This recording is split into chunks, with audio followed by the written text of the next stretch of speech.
मी म्हणेन की नागेश कोकनूर हीच मोठी एक चिंगारी आहे. प्रत्येक दिवस त्या माणसाबरोबर काम केल्याचा चिंगारी. नमस्कार मंडळी, मी नेहा प्रभू. वेलकम टू चिंगारी. तर आता सिटी ऑफ ड्रीम्स सीझन 3 येतोय आणि माझ्यासोबत त्याची अफलातून टीम आहे. सगळ्यात आधी कसे आहात तुम्ही? How are you?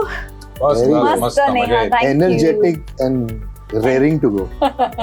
चिंगारी भडकायलाच पाहिजे, right? So finally third season आ रहा है, तो मुझे आपसे ये पूछना है कि एक्साइटेड हो या फिर जिम्मेदारी बढ़ गई है? जिम्मेदारी इसलिए बढ़ गई है क्योंकि हम एक्साइटेड हैं. मैं बहुत एक्साइटेड हूँ, पर जिम्मेदारी तो बढ़ शूट गई. तो हो चुका है, आप क्या जिम्मेदारी के बारे में सोच रहे हैं? हमने कर दिया है जो करना है, अब आपके हाथों में. आपकी जिम्मेदारी है. हाँ, अब आपकी जिम्मेदारी. नहीं, हम बहुत एक्साइटेड है. I think all of us know that what we have shot is in the right space और सही इंटेंट से शूट किया है. और नागेश सर ने बहुत अच्छा दिखा भी है, डायरेक्ट भी किया है. तो हम उतने नर्वस नहीं है, हमको नर्वस होने की जरूरत नहीं है.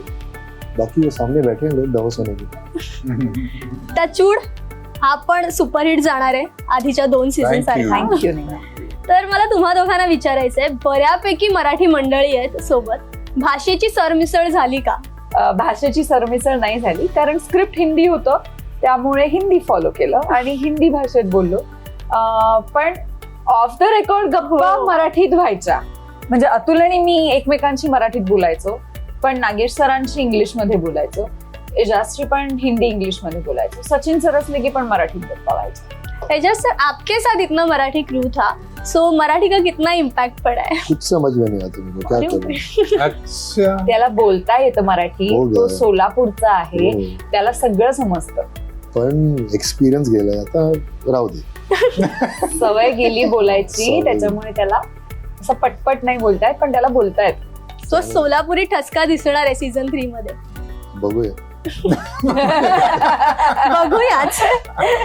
ओके, अब मेरा सवाल ये है कि कैरेक्टर एक बार एस्टैब्लिश हो जाने के बाद एक अच्छा खासा ब्रेक लेके फिर से उसी कैरेक्टर को प्ले करना एक एक्टर आपके लिए कितना चैलेंजिंग होता है? If you are asking me, challenging है, बट आई थिंक मैं ऐसी एक्टर हूँ जो चैलेंजेस ढूंढती हूँ. मुझे कंफर्ट जोन में अगर आप डालो तो मैं बहुत लेजी हो जाती हूँ. तो I like challenges, which is a good thing about me, which I feel. दूसरी बात ये है कि सबसे इम्पोर्टेंट चीज होती है स्क्रिप्ट. आप उसे फॉलो करो. जब आप हमने जब थर्ड सीजन का स्क्रिप्ट पढ़ा, obviously earlier Atul had mention कि स्क्रिप्ट पढ़ने के बाद एक रिकॉल होता है, लेकिन मेरे लिए वो इनफ नहीं है. मतलब वो एक रिकॉल होता है, मुझे पता है कि ये किरदार मैंने कहाँ छोड़ा था, कहाँ से शुरू करना है, लेकिन मेरे लिए वो इनफ नहीं होता. मैं शूटिंग के फ्लोर पे जाने से पहले पुराने सीजन के कुछ एपिसोड्स, कुछ सीन्स देख के दिमाग में रख के जाती हूँ, क्योंकि मुझे फिर पता चलता है मुझे कौन सा सुर पकड़ना है, कहाँ से मुझे उसकी शुरुआत करनी है. And then obviously when you go on floor, you have a director who helps you and then directs the scene and then you perform. So मेरे लिए ये आसान नहीं है, challenging है, but I like it. I enjoy that process. Aijaz, second season में मुझे ऐसे लगा था, और तो मैंने भी पिछले फर्स्ट सीजन के कुछ एपिसोड्स देखे थे, सुर पकड़ने में आ गया था फिर. एंड इवेंचुअली 2-3 दिन आप शूट करते हो तो you get a little more comfortable. Third season में मेरे साथ ऐसा हुआ कि मुझे लगा कि मैं वसीम खान को मिमिक करने की कोशिश कर रहा हूँ.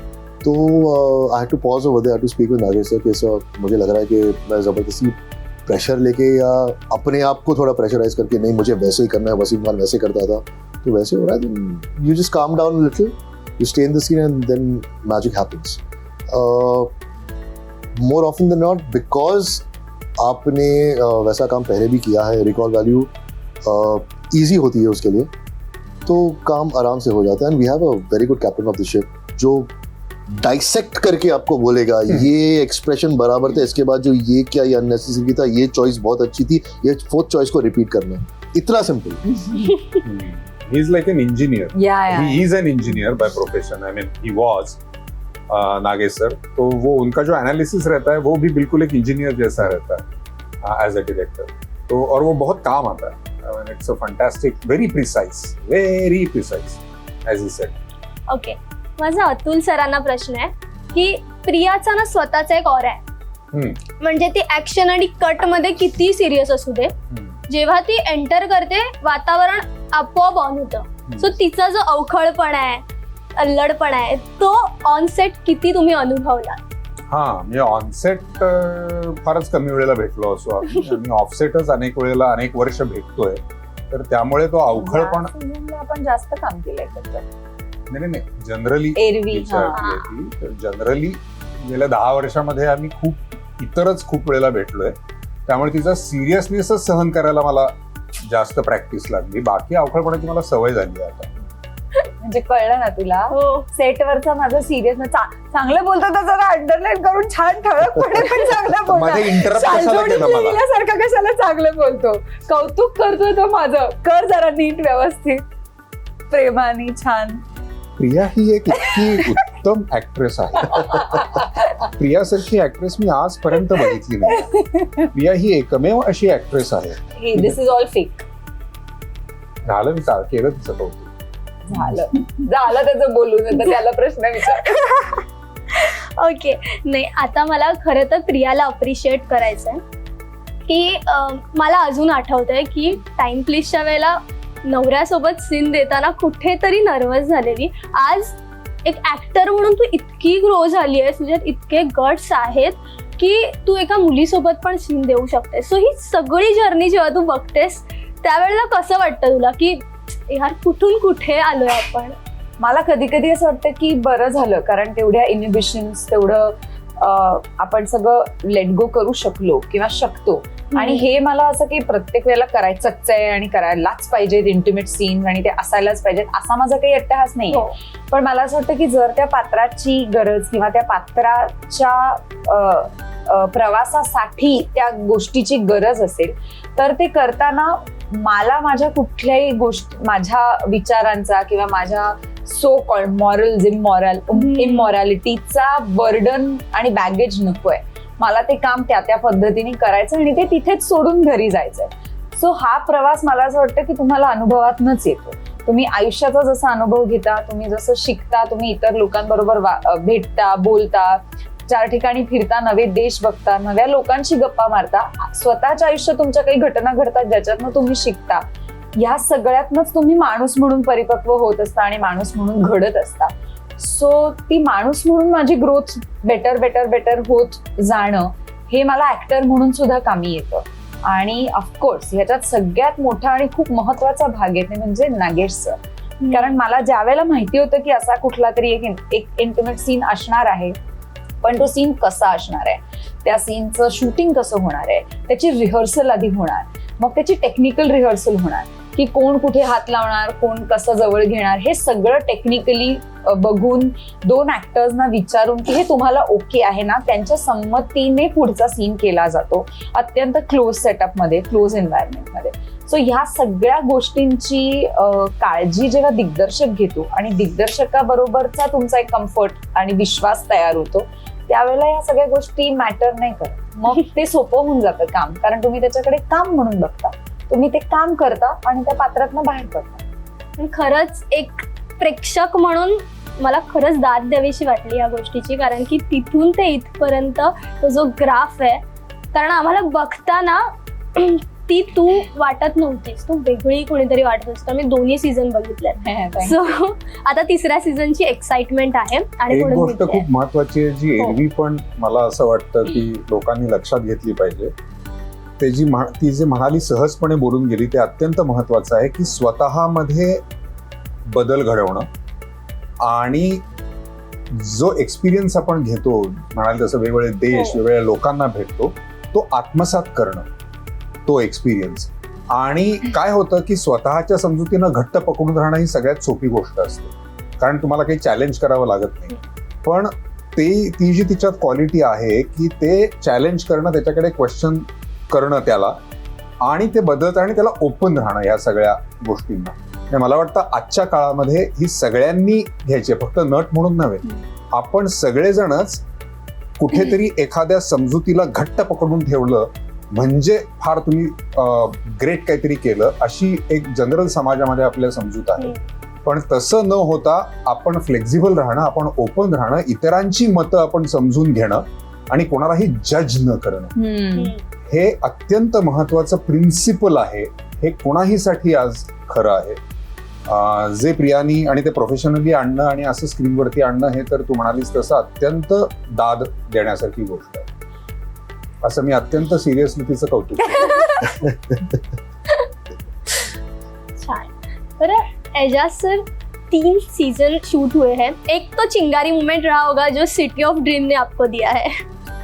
तुम्ही पण आठवू शकता? मैं बताऊं सेकंड सीजन जब तुम आग लगा देते हो उसके पैसा. मैं भी I'll tell you what, I think दूसरा दिन था शूटिंग का और सर ने मुझे पूछा, मतलब मैं हमेशा सर से पूछता हूँ कि सर मैं ऐसे ऐसे करने वाला हूँ, आप क्या सोच रहे हैं इसके बारे में. सर उतने डेमोक्रेटिक है, आराम से इट्स नॉट लाइक मैं ऐसे करने वाला हूँ तो नागेश सर बोलते नहीं ऐसे करना है, वो सुन के लेते हैं. तो I think second day pay Nagesh sir ने मुझे पूछा कि जस्ट तू कैसा करना चाहता है. तो I think that was my चिंगारी moment. I think I won my battle there. तुम्हा दोघांना आठवत असेल एखादा जर? नाही, एखादा किस्सा, एखादा सीन नाहीये, पण नागेश बरोबर काम करणं हा माझ्यासाठी काय म्हणूया चिंगारी मोमेंट्स होते दरवेळेला. कारण काय आहे ना, टेम्परामेंटली आम्ही दोघे खूप सिमिलर आहोत असं मला वाटतं, मी आणि नागेश, इन द सेन्स की जे ॲनालिटिकली बघणं, ते प्रिसिजन, ते डायसेक्ट करणं, हे जे एक बघण्याचा दृष्टिकोन आहे तो आमच्या दोघांचाही सेम आहे जनरल गोष्टींकडे. आणि सिनेमा हा त्यातला भाग तर आहेच आहे. आणि त्यामुळे त्याच्या बरोबर काम करताना, आणि इतकी वर्ष आता म्हणजे 3-4 वर्ष आम्ही एका या गोष्टीवरती काम करतोय, तर त्यामुळे तो एक कम्प्लीटच पूर्ण एक्सपिरियन्स हा मला वाटतं फार महत्वाचा आहे आणि फार मला आवडला तो अख्खा अनुभव, एस्पेशली सीझन 3 मध्ये. कारण नॅचरली तुम्ही त्या एका कम्फर्ट झोन मध्ये आलेला असता, तुम्हाला एक माणसं म्हणूनही आणि गोष्ट म्हणूनही, कॅरेक्टर्स म्हणूनही, त्यामुळे ते आणखीन तुम्हाला स्मूथनेस यायला लागतो त्या सगळ्या अंडरस्टँडिंग मध्ये. तर मी म्हणेन की नागेश कोकनूर हीच मोठी एक चिंगारी आहे माझ्यासाठी. प्रिया? आय थिंक माझ्यासाठी सिटी ऑफ ड्रीम्स मिळणं आणि पौर्णिमा गायकवाड हे पात्र करायला मिळणं वॉज द फर्स्ट चिंगारी मोमेंट फॉर मी. सेकंडली जसं अतुल म्हणला तसं रोज नागेश कुकनूर सारख्या दिग्दर्शकाबरोबर काम करून रोज स्वतःतलं अभिनेता म्हणून काहीतरी नवं डिस्कवर करणं, नवं शोधणं आणि आपल्याला आपल्याच स्वतःच्या काही काही प्रोसेसबद्दल क्वेश्चन मार्क करणं, ते विसरून जाऊन पुन्हा नव्याने करणं, ही जी प्रोसेस किंवा हे जे मी स्वतःबद्दल ऍक्टर म्हणून स्वतःवर काम करू शकले ते त्या दिग्दर्शकामुळे. सो त्याच्यामुळे मला असं वाटतं की ह्या 3ही सीझनचा, जसं अतुल म्हणला तसं, प्रत्येक दिवस त्या माणसाबरोबर काम केल्याचा चिंगारी. शेड्यूल मध्ये एकतरी सीन असा असतो, एखादा अपवाद असेल पण एकतरी असतो ज्याला प्रचंड कस लागतो. आय थिंक मला असं वाटतं की जे पहिल्या 2 सीझन मध्ये पण न बघायला मिळालेली एक खूप इंटरेस्टिंग गोष्ट जास्त अंडरलाईन होते, ती वसीम आणि पौर्णिमाची friendship in this season, which is magical. म्हणजे you will wait for their scenes to come. इतके छान सीन्स त्यांच्या दोघांच्या वाट्याला. ओके, सो आता मी जाता जाता एक छोटूसा टास्क आणलाय जो अगदी सोपा आहे. चला नहीं, सो एज अ ऑडियंस मेरी ये फरमाइश है कि जस्ट इमेजिन कि सिटी ऑफ ड्रीम्स मराठी में होता है, तो आपका फेवरेट डायलॉग आप कैसे बोलते हैं मराठी में? और एजाज सर, आपका तो खुद का एक स्टाइल है, तो आपका कोई भी फेवरेट डायलॉग जो आप जाते जाते फरमा सकते हो. जय महाराष्ट्र. मराठी में हाँ. जय Maharashtra. That's all I'm going to say. Atul sir? तुमचा साहेब अजूनही रिटायर नाही झालेला. वाह, आता रिटायर व्हायची वेळ आली.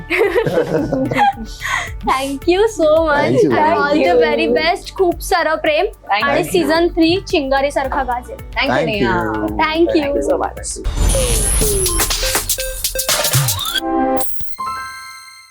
डाउनलोड करा Chingari app. Terms and conditions apply. For detailed terms and conditions, visit website www.chingari.io.